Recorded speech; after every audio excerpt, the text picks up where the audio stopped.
So let's make tiger nut pudding while I tell you the kind of family I come from and how it shaped me and now it's reshaping me.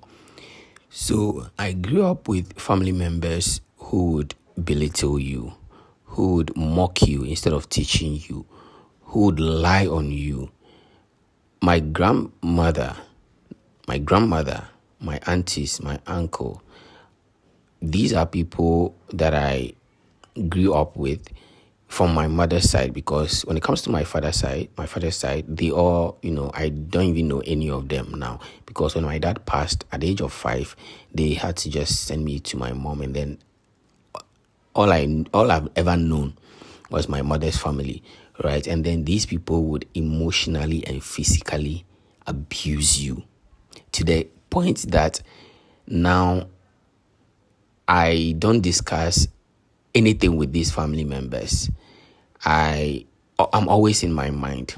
So when my dad passed, my mom also had an accident, and it was tough for her, right? It was tough for her, and I think if she was fit, probably things would have been better, because she was also dealing with her own demons, her own stuff. So it was tough.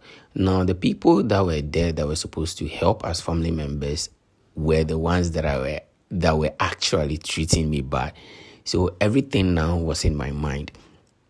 I'm always in my mind a lot.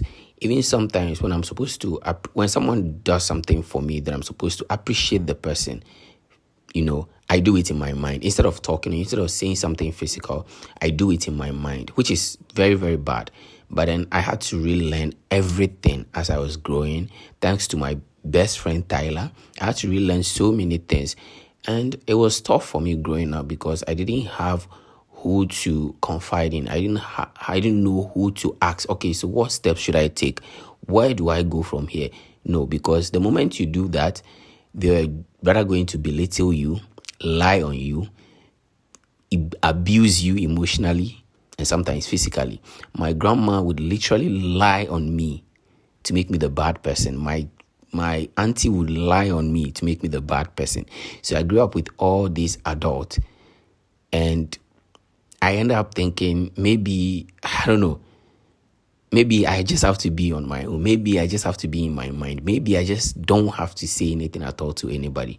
So normally I meet people who think I don't like people or who think I hate them. But then actually I don't. Everything is just in my mind. I might like you, I might love you, but then everything is just in my mind because I've always been in my mind.